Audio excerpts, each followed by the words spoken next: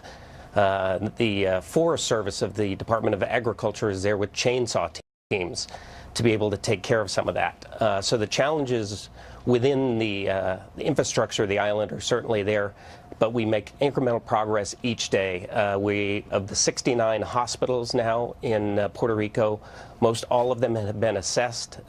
59 of them have been determined to be either fully or partially open. Only 4 remain closed, and 9 of those hospitals are now connected to the power grid. David, the mayor of San Juan has gone so far as wearing a T-shirt that says, "Help us, we are dying." What is your assessment of the death toll? Do you expect it to go up? Do you believe that people are actively dying right now? So the death toll, as we understand it from local officials in Puerto Rico, is 16. It has been steady at that number for the past few days. We do expect it to go up as we continue to get out into isolated parts of the country. So we do expect that to go up, but again, 16 deaths to this point. All right, well, the president will be on the ground there on Tuesday to get a better assessment of things. David Lappin, the press secretary for the Department of Homeland Security, thanks for being with us this morning. Thank you, sir. Thank you. All right. All eyes on the NFL, of course, who will kneel today. Kickoff is right around the corner. Saints and Dolphins in London, and we are live next. And after the break, hear from a U.S. Army officer who says those anthem protests actually undermine the work of iconic civil rights leaders like Dr. Martin Luther King Jr. Stick with us.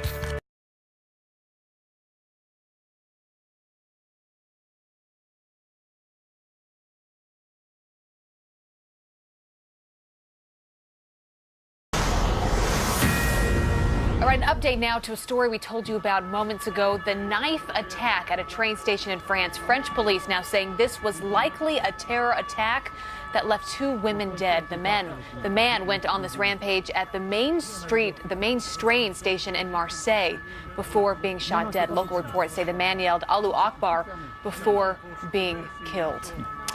And to another Fox News alert, now you're looking at the ISIS flag found inside of a suspect's car after police say he viciously attacked an officer in Edmonton, Canada, then mowed innocent people down with a U-Haul.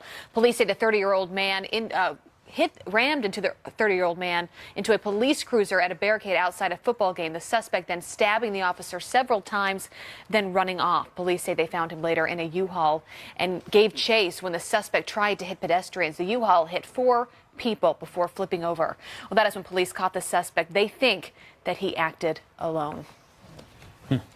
Well, no way in hell. That's the response to President Trump's tax plan coming from one member of his own party, Senator Bob Corker. So what is their problem with this plan? And do these Republicans have any point to their protest? Here to break it all down, Sunday Morning Futures host Maria Bartiromo. Good morning, Maria. Great to see you guys. Good morning. So do they? Yeah, well, I mean, look, there is a big portion of people in Congress right now who are pushing back on one of the eliminations of the deductions. So we know the tax plan details, corporate rates, business rates come down. On individuals, they're trying to eliminate most deductions, only keep mortgage, retirement, and charitable giving as a deduction.